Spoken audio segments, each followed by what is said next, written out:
Hey everybody, Nathan here. I just wanted to do a little story tribute to Bob Saget, and I decided to do a video because I tried typing this out, and it would have been like 3 pages on Facebook, and I didn't feel like I was getting across what I was trying to say or feel and the moment and story. So anyway, but basically, yeah, I was just stunned when I heard Bob Saget died. I really loved Bob Saget, and for a lot of reasons. But first of all, the shock was I didn't even realize he was 65. And when I heard that, I still feel that that's young today.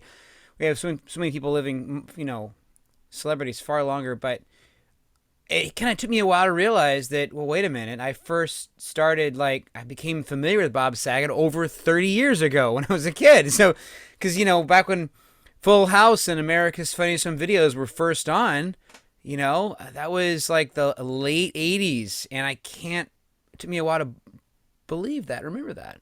So I remember very clearly Bob Saget because it was one of the few times I remember seeing someone on a show, a sitcom every week, as well as hosting a weekly funny show with America's Funniest Home Videos. And over the years, though, as I got into high school and such, I remember that people started to really kind of make fun of Bob Saget a little bit. Like, he's not that funny, and he's really... And I heard him say in some interviews that, yeah, he wasn't allowed to say most of his usual humor that he's known for, which is actually usually dirty and irreverent on the show, obviously, and that he could make hardly any of his own real jokes on America's Funniest Home Videos, but do his hosting, and then he could do the sounds of the animals and such, and the characters in the videos. And I thought he did a good job with that. But yeah, it became this thing where oh, Bob Saget wasn't cool anymore within just a few years. And in high school it was he's that boring dad comedian. But I always just thought he seemed like a cool, friendly, awesome guy. And then I saw him on some late night talk show. I don't remember who it was, but he was talking about how when he's in a bar, and by the way, at this point, all I had seen Bob Saget do was be, America's Dad, etc., and do America's Funniest Home Videos, clean as a whistle. And he's on this late night show, and he's talking about how, to the host, how guys will come into work and talk about their sexual exploits, and then they and that girl, Gina over there, man, we really went at it last night, and this and that, and I nailed her, and then you hear this story and that story, and then he says, and then I try to say, yeah, well, last night me and my wife, I don't want to hear about that, and he's like, well, that's not fair. It's like, you guys talk about all these sexual things. What if I had incredible sex with my wife? Isn't that something to be shared too? And I just remember that. And I'm not doing the way he did it, the routine, or even capturing what was so funny about it. But I remember seeing that and laughing my butt off, but also being shocked because I hadn't seen Bob Saget talk that way. So then I found out, of course, soon after that, yeah, he's actually usually more of a dirty and irreverent comedian. And it was like, what? Well, then why on earth would they put him on Full House and America's Funniest Videos? Because he's just multi-talented. So then the thing is, as that began to get known kind of behind it was such a shock to all these proper ladies at church and in our, this is back when I was living in a very conservative culture too, where back then it wasn't the PC police that were after the, dirty comedians. It was more of the conservatives that were after that didn't like the dirty comedians. I remember so many women and moms in our circle of friends were offended and shocked that Bob Saget would tell a dirty joke. Oh no, please. It was just they almost were like, well, I don't want you to watch America's Funniest Home Videos anymore. Not my parents, by the way, did not do this. I'm saying other adults in the community. And it was just like, wow. And then I got a little older and I got into college and finally got to see one of his more real off the cuff stand-up routines. And I thought it was hilarious. Was it dirtier than I was expecting? Hell yes. But it was also funny. But that could not have been as cool as finally getting to meet and have a conversation with Bob Saget, even though it was part of me working as an audience member on the show 1 versus 100, when it was first filming, and back in 15 years ago. So this is 2006. I had just finished shooting. I'd been on Invasion, the show, as a stand-in and photo double for Evan Peters the entire show. That had become a full-time job for me because I was doing it on the show. The show was canceled, so I was just trying to get whatever I could that summer, and I did some audience work where you're paid audience work. And if any of you out there are like, what, you get paid to be an audience member? Yes, in LA you do all the time. I haven't done it much since then, but I did that, and it was either the first episode or one of the early episodes of Bob Saget hosting 1 versus 100, and I was thrilled. Now, I don't remember what the rules with SAG and AFTRA were, I was SAG, Screen Actors Guild member at the time. I am now, but I was already one then.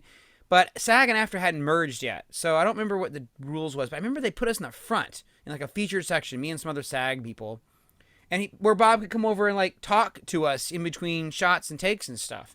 And he was hilarious.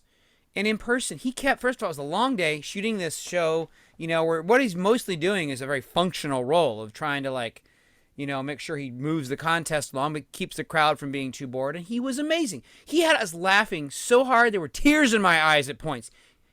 He was funnier in person than I could have ever imagined. And yes, dirtier too at times. He tried to keep it a little clean because we were taping a show, but he would just say, well, they're going to edit that out anyway. Or he'd do some dirty jokes in between the breaks. He kept making alpaca jokes. He also made all kinds of jokes about the It's a Wonderful Life.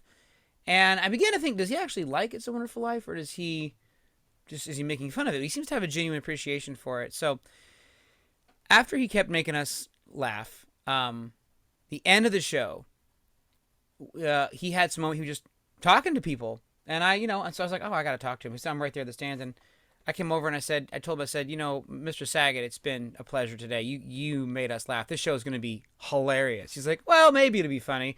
He's like, it depends on what they'll leave in. I was like, oh, dude, I said, you were having us dying in the stand. He's like, yeah, but he's like, they're going to cut out 90% of that. He's like, hardly any of those jokes are going to make it into the final cut. It's just going to be the functional ones that kind of move the show along with a few. He's like, they'll pick the lamest ones and leave those in. And I'm like, oh, okay. And he was right. When the show... but before I tell you that, I will tell you that they told us to don't take pictures with Bob Saget or whatever. He didn't say that. Some ADs said that.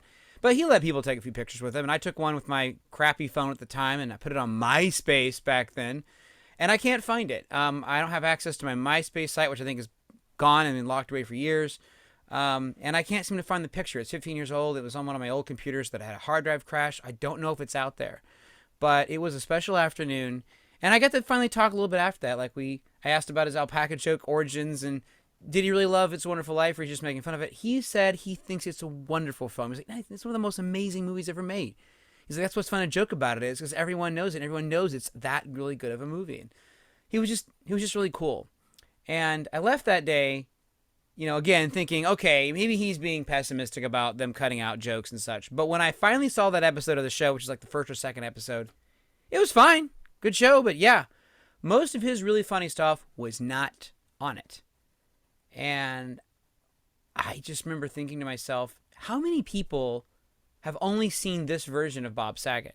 Have only seen his Full House, and which he's kind of the straight guy in Full House. He doesn't get to be that funny very often. And on America's Funniest Home Videos and stuff like that, and then 1 versus 100, and that's all they know about him. Because you see him doing things a little uncut, and he was hilarious. And he was very friendly and personable, and he really made my day. And I was stunned to hear that he passed away. 65, the older I get, the more that seems younger.